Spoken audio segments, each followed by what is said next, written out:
আর মনোনয়নপত্র জমা দেওয়ার পর থেকে নির্বাচন নিয়ে জোর আলোচনা চলছে এখানকার সব পাড়া মহল্লায়। বিএনপি নেতারা বলছেন স্থানীয় এই নির্বাচন তাদের জন্য চ্যালেঞ্জ, আর বিজয়ের ধারাবাহিকতা ধরে রাখতে চায় আওয়ামী লীগ।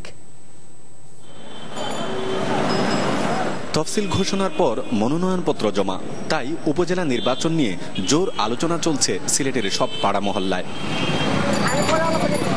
সিলেট বিভাগের 12টি উপজেলায় নির্বাচন হচ্ছে প্রথম দফায়। এর মধ্যে সিলেটের কোম্পানিগঞ্জ, গোয়াইনঘাট, জৈন্তাপুর, গোলাপগঞ্জ, জকিগঞ্জ আর বিশ্বনাথ। সুনামগঞ্জ জেলায় রয়েছে দক্ষিণ সুনামগঞ্জ, ছাতক ও দোয়ারাবাজার।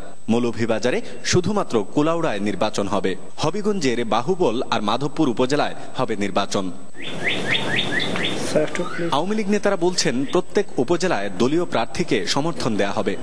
যে কোনো নির্বাচন বা আন্দোলন সংগ্রামে আমরা একত্রভাবে সেগুলো করে থাকি। এইভাবে ওই নির্বাচনটা এটা আমাদের জন্য আমরা একটা চ্যালেঞ্জ হিসেবে নির্বাচনকে নেব। সুতরাং আমরা এটা বলতে পারি যে এই নির্বাচন উৎসবমুখর পরিবেশের মধ্যে দিয়ে অনুষ্ঠিত হবে। আর বিএনপি নেতাদের দাবি, গণতন্ত্র পুনরুদ্ধারের জন্যই উপজেলা নির্বাচনে অংশ নেবে বিএনপি।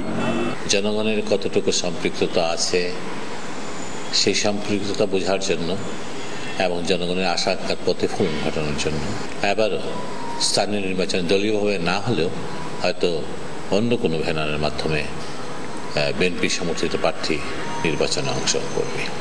সিলেটের সবগুলো উপজেলায় অবাধ, সুষ্ঠু ও নিরপেক্ষ নির্বাচন শেষ করতে প্রস্তুতি চলছে বলে জানালেন জেলা নির্বাচন কর্মকর্তা।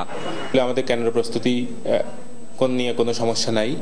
আমরা সুষ্ঠুভাবে, সুন্দরভাবে, উৎসাহ উদ্দীপনার সাথে নির্বাচন, এই চতুর্থ সংসদ উপজেলা পরিষদ নির্বাচন সম্পন্ন করতে পারব।